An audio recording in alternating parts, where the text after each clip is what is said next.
नमस्कार, बहुत स्वागत है आपका एमपी अब तक के इस बुलेटिन में। मैं हूं आपके साथ ऋतु ज्ञानवानी। मध्य प्रदेश में एक बार फिर एनआईए ने दबिश दी है। कोलकाता से एनआईए की टीम खंडवा पहुंची और खांशावाली इलाके में छापा मारा। अब्दुल रकीब कुरैशी नाम के व्यक्ति के घर पर जांच की गई है।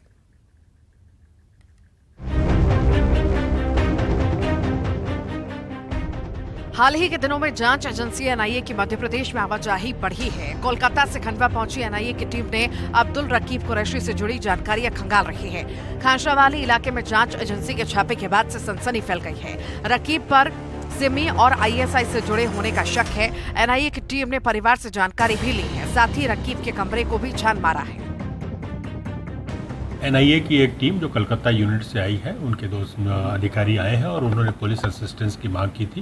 बीते जनवरी में एक आरोपी की उन्होंने गिरफ्तारी की थी। उस आरोपी की गिरफ्तारी के दौरान उनको इन्वेस्टिगेशन में कुछ और भी यहाँ सर्च की आवश्यकता थी। उस कार्रवाई के लिए आज वो यहाँ पहुँचे हैं और सारी कार्रवाई वो कर रहे हैं, जिसमें पुलिस असिस्टेंस जैसे उनसे मांगी गई थी, उनके द्वारा मांगी गई थी, तो उनको पुलिस असिस्टेंस लोकल स्तर पर दी गई।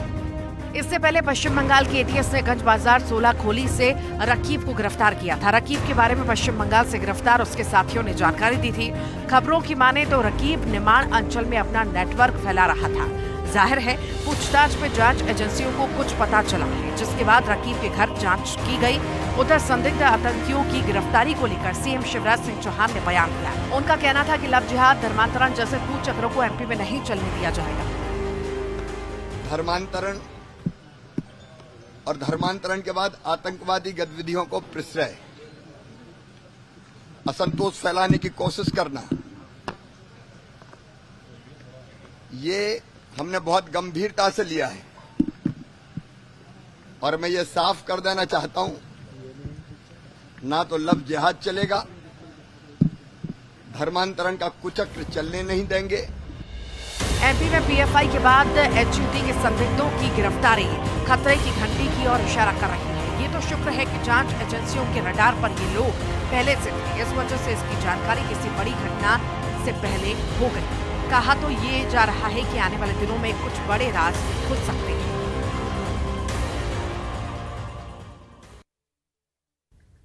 हिज्ब उत तहरीर का मोहम्मद सलीम, असली नाम सौरभ राजवैद, हिंदू से मुस्लिम बने सलीम को एमपी एटीएस ने हैदराबाद से गिरफ्तार किया।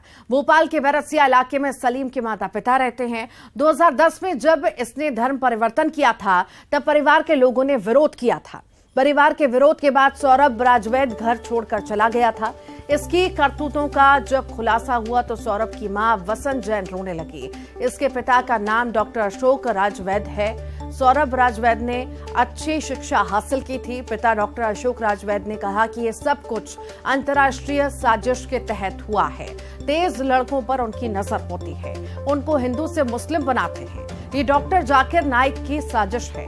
वे लोग ऐसा नशा पिलाते हैं कि ओरिजिनल इस्लाम एक तरफ हो जाता है और लोग कट्टर हिंसक बन जाते हैं। भोपाल के वीआईटी कॉलेज में सौरभ के साथ एक प्रोफेसर कमाल था। उसने ही उसका ब्रेन वॉश किया था। जाकिर नाइक से उसने सौरभ को मुंबई में मिलाया था। उसने भोपाल में कई लोगों को कन्वर्ट कराया था।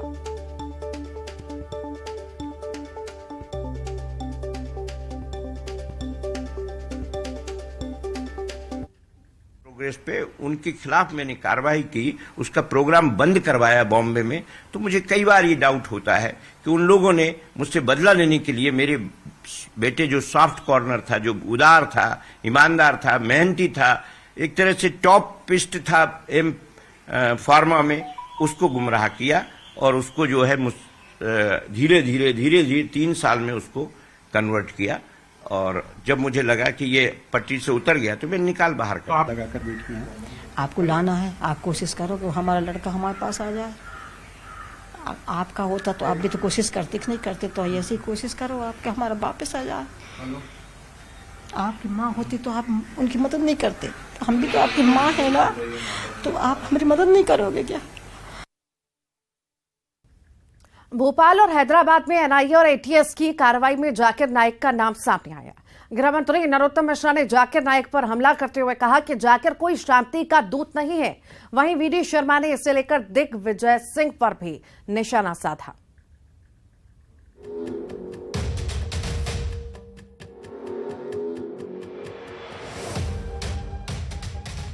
भोपाल और हैदराबाद में हट के संदिग्धों की गिरफ्तारी के बाद पूछताछ में जाकिर नाइक का नाम सामने आया है। ये कहा जा रहा है कि युवाओं के ब्रेन वॉश में जाकिर नाइक का इस्तेमाल किया गया। जाकिर नाइक, जिसे पहले मुस्लिम स्कॉलर माना जाता था, भारतीय खुफिया एजेंसियों को इसकी तलाश है। भगौड़े की गिरफ्तारी को लेकर कोशिशें लगातार की जा रही हैं। उधर जाकिर नाइक के बचाव करने वालों पर गृह मंत्री नरोत्तम मिश्रा ने निशाना साधा है। नरोत्तम मिश्रा ने कहा कि जाकिर नाइक के एंगल से भी जांच की जाएगी। देखिए, ये स्पष्ट होता जा रहा है और ये जवाब अच्छा हो जाकिर नाइक जी को शांति दूत कहने वाले थे। हम पहले से ही कहते थे कि जाकिर नाइक कोई शांति दूत नहीं है। ये सब धर्मांतरण और इस तरह के जो असामाजिक काम है, असंवैधानिक कार्य है, ये सब के सब इस तरह के लोग इसमें लिप्त हैं और इसलिए ऐसे लोगों को चिन्हित किया जाना चाहिए। हम ऐसा जो जांच के बिंदु हैं एसआईटी पे, उन जांच के बिंदुओं में ये बिंदु भी जोड़ा जाएगा। तो जाकिर नाइक एंगल की जांच भी एटीएस करेगी? बिल्कुल करेगी। उधर वीडी शर्मा ने भी जाकिर नाइक को लेकर कांग्रेस और दिग्विजय सिंह को आड़े हाथों लिया है। मैं ये कहता हूं कि दिग्विजय सिंह जी, आज आपसे मैं पूछना चाहता हूं, जो जाकिर नाइक जिसने इस प्रकार की गतिविधियां, जिनको पकड़ा गया है और आप उन्हें शांति दूत कहते हैं, मध्य प्रदेश पूछना चाहता है। जाकिर नाइक पर धर्मांतरण के अलावा और भी कई गंभीर आरोप हैं। भारतीय एजेंसियों को उसकी तलाश है। ऐसे में हट संदिग्धों से तार जुड़ना एक गंभीर मसला है।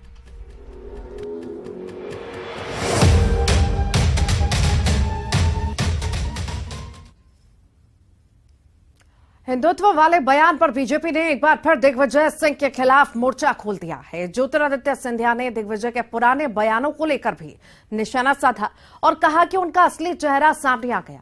वहीं दिग्विजय सिंह ने कमलनाथ को लेकर कहा कि उनका झुकाव सनातन की परंपराओं के साथ है। देखो, बात यह है, हमारा सनातन धर्म है, हम हिंदुत्व को धर्म नहीं मानते। हिंदुत्व को कोई धर्म मानने से इनकार कर दिग्विजय सिंह ने प्रदेश की राजनीति में एक नई बहस को शुरू कर दिया है। उनका मकसद जो भी हो, लेकिन बीजेपी हमलावर है। ज्योतिरादित्य सिंधिया ने कहा कि उनके कई ऐसे बयान हैं जो उनके असली चेहरे को उजागर करते हैं। दिग्विजय सिंह जी जिस तरीके से उन्होंने एक वक्तव्य नहीं लेकिन कई वक्तव्य दिए, उनका असली चेहरा तो संपूर्ण प्रदेश की जनता और देश की जनता के सामने। वहीं सिवनी में दिग्विजय सिंह ने एक बार फिर अपने बयान को दोहराया, साथ ही सावरकर का भी जिक्र किया। तो शब्द का मतलब क्या धर्म है? ये क्या, इसका क्या संबंध है? सनातन धर्म हिंदू धर्म से हिंदू का संबंध क्या है? स्वयं सावरकर जी ने इस बात को मना किया है कि इसका हिंदू धर्म से हिंदुत्व का कोई लेना देना नहीं है। तो सॉफ्ट और हार्ड का मतलब क्या होता है? तो कमलनाथ जी का कहने की झुकाव है, कई बार ऐसी उनका है। तो उनके हिंदुत्व को क्या कहा जाएगा? उनका झुकाव हिंदू धर्म और सनातन धर्म की परंपराओं के साथ है, कोई हिंदुत्व के साथ नहीं है। एमपी में विधानसभा चुनावों में फिलहाल वक्त है, लेकिन दिग्विजय सिंह अपने बयानों को लेकर सुर्खियों में तो हैं ही, साथ ही बीजेपी के निशाने पर भी हैं। अब बयानों का मकसद क्या है, ये तो बेहतर वही जानते होंगे। दिग्विजय सिंह ने गुना से ज्योतिरादित्य सिंधिया के खिलाफ लोकसभा चुनाव लड़ने को लेकर बयान दिया है। उन्होंने कहा कि अगर पार्टी टिकट देती है तो गुना से चुनाव लड़ूंगा। दिग्विजय सिंह फिलहाल राज्यसभा सांसद हैं। उधर उनके इस बयान पर ऊर्जा मंत्री प्रद्युम्न सिंह तोमर ने निशाना साधा। तोमर ने कहा, दिग्विजय सिंह के भोपाल में चुनाव लड़ने का हश्र कांग्रेस पार्टी ने पहले देखा है। 2024 में अगर पार्टी कहती है कि आप ज्योतिरादित्य सिंधिया के खिलाफ गुना से चुनाव लड़े लोकसभा में, तो क्या जो आदेश होगा पार्टी का करूंगा। आप चुनाव लड़ेंगे? देखिए, मैं भी राज्यसभा का सदस्य हूँ, तो मुझे लड़ने की कोई आवश्यकता नहीं है, लेकिन पार्टी का सिपाही हूँ, जो पार्टी आदेश देगी करूंगा। ये उनकी पार्टी का निर्णय है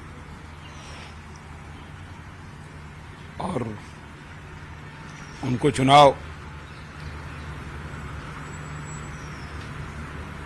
ऐसा, वो कई लोकसभा चुनाव लड़ चुके हैं,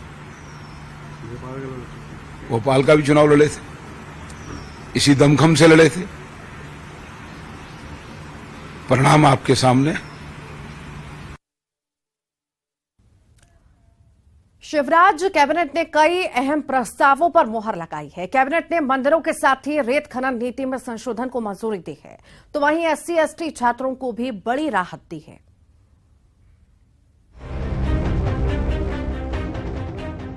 शिवराज कैबिनेट की बैठक में कई अहम प्रस्तावों को कैबिनेट ने मंजूरी दे दी है। मसलन रेत खनन नीति में संशोधन को कैबिनेट ने मंजूर कर दिया है। इसी के साथ ही कैबिनेट ने पंचायतों पर किसी तरह का टैक्स नहीं लगाने का फैसला किया है। यही नहीं, अगर किसी तरह का टैक्स पहले से है तो उसे भी वापस लिया जाएगा। भ्रम की स्थिति कहीं न फैले, जैसा विषय आ रहा था कि कोई टैक्स पंचायतों पे लगेगा या भोपाल के पास की पंचायतों पे कोई टैक्स लगाया जाएगा ग्रामीण जनों पे या जमीन के हस्तांतरण पर। इस भ्रम को दूर किया है। कोई आदेश निकला भी है तो वो वापस होगा और कोई टैक्स नहीं लगाया जाएगा, ऐसा कैबिनेट में आज स्पष्ट आदेश मुख्यमंत्री जी के द्वारा। कैबिनेट ने मंदिरों के पुजारियों को लेकर एक अहम प्रस्ताव को मंजूरी दी है। 10 एकड़ तक की कृषि भूमि से होने वाली आय का पुजारी इस्तेमाल कर सकेंगे। वहीं कैबिनेट ने लाडली बहना योजना के लिए बजट को स्वीकार कर लिया है। इस योजना के तहत 10 जून से बहनों के खाते में राशि ट्रांसफर की जाएगी। करना बहनों का है, बहनों का आभार। उनको 10 जून से पैसे 1000 रुपया महीना आ जाएंगे। लगभग एक महीने में 1250 करोड़ रुपया बहनों के खाते में जाएगा। अगर हम इसको साल भर में बांटेंगे तो लगभग 15,000 करोड़ रुपया साल का खर्चा, 15,000 रुपया करोड़ साल बहनों के खातों में। इसी के साथ ही कैबिनेट ने SC/ST के छात्रों के लिए बड़ा फैसला लिया है। छात्रवृत्ति के लिए आय की सीमा को बढ़ाकर 6 लाख से 8 लाख कर दिया गया है। कैबिनेट ने राज्य सहकारी विपणन संघ का राज्य की नोडल एजेंसी के प्रस्ताव को भी स्वीकार किया है। साथ ही केंद्र सरकार की योजना मिशन वात्सल्य को भी कैबिनेट ने मंजूरी दी है। कल यानी बुधवार को भी कैबिनेट की विशेष बैठक होगी। इस बैठक में युवाओं के लिए बनाई जा रही योजना पर फैसला लिया जाएगा।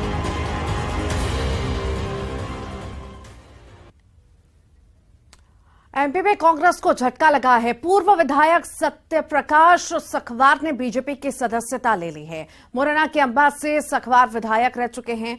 BSP से भी सत्यप्रकाश विधायक रह चुके हैं। बीजेपी की सदस्यता लेने के बाद सखवार ने कांग्रेस पर निशाना साधा और कहा कि कांग्रेस में ना कोई संगठन है ना कोई नेता, कांग्रेस गुटों में बटी हुई है। तो वहीं सत्यप्रकाश के बीजेपी में जाने पर कांग्रेस ने प्रतिक्रिया देते हुए कहा कि बीजेपी डूबता हुआ जहाज है, कोई डूबने जा रहा है तो शुभकामनाएं। ना तो संगठन है, ना ही कोई दल है, ना ही कोई नेता है, ना ही कोई बायलॉज विधान है और ना कोई संगठन का ढांचा है। बही जा रही है, गुटों की पार्टी है, अपने अपने गुटों में बस मेरा है, मेरी, भले ही एक फूट जाए सामने वाले के दोनों फूट जाए, इस सिद्धांत पर काम करती है कांग्रेस पार्टी। कांग्रेस पार्टी एक विराट समुद्र है, विशाल समुद्र है। अब कुछ लोग दूषित नाले में वापस जाने की कोशिश करते हैं तो समुद्र उनको रोक तो पाएगा नहीं, उसकी गहराइयाँ काफ़ी हैं। वो जहाँ गए हैं उन्हें मुबारक हो, मैं उन्हें शुभकामना देता हूँ कि डूबता जहाज उन्हें कुछ दे दे।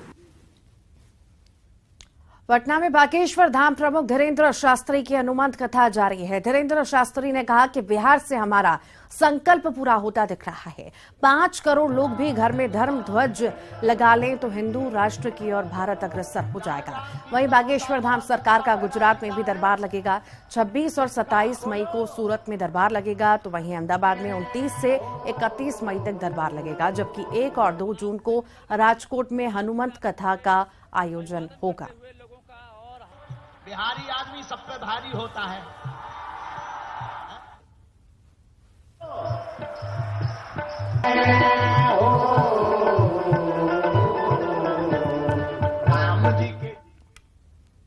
मंडला में वाहन में अचानक से आग लग गई। आग में जलकर खाक हुआ है वाहन। शॉर्ट सर्किट के चलते हादसा होने की आशंका है।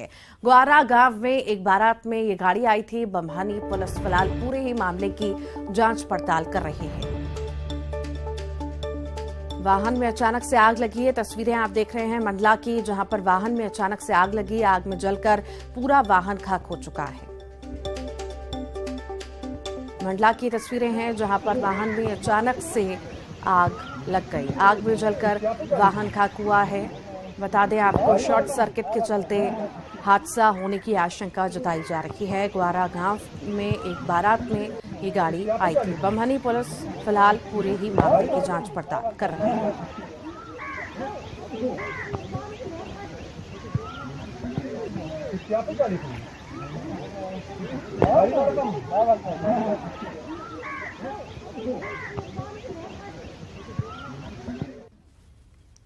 नरसिंहपुर से बड़ी खबर है। गाडरवारा में गिराया गया है अवैध निर्माण। दुष्कर्म के आरोपी के ठिकाने पर बुलडोजर चला है। आरोपी की अवैध इमारत धराशायी हुई है। आरोपी राजेंद्र कुचबंदिया पर कार्रवाई हुई है। पुलिस और प्रशासन की टीम मौजूद रही। जेल में आरोपी बंद है।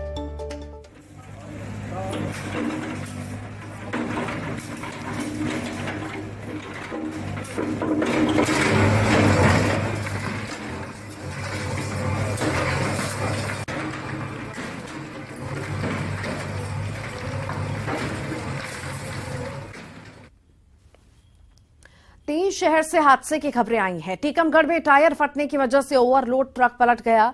इस दौरान ट्रक में भीषण आग लगी। बाद में दमकल ने आग पर काबू पाया, तो वहीं ड्राइवर भी बुरी तरह झुलस गया। जबकि बुरहानपुर में बस और ट्रक में भिड़ंत हुई। बस में बैठे 10 से ज्यादा लोग घायल हुए। वहीं ड्राइवर की मौत हो गई। तो वहीं बात नर्मदापुरम की करें तो वहां पर बस पलट गई। इस हादसे में करीब 25 लोग जख्मी हुए हैं। बताया जा रहा है कि स्टीयरिंग लॉक होने की वजह से ये हादसा हुआ था।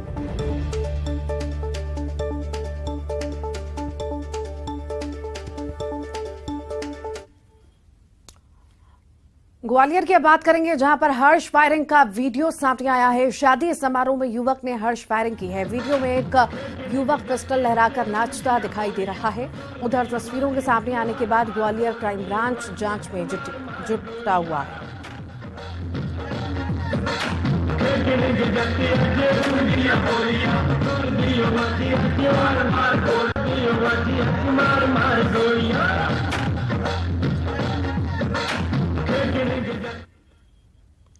जबलपुर में शराब के नशे में ऑटो चालक ने बीच सड़क पर डांस किया। डांस का वीडियो वायरल हुआ है। रेलवे स्टेशन के सामने ऑटो चालकों के इस वीडियो को लेकर पुलिस ने सबक सिखाया। डांस कर रहे ऑटो चालकों की पुलिस ने जमकर धुनाई की।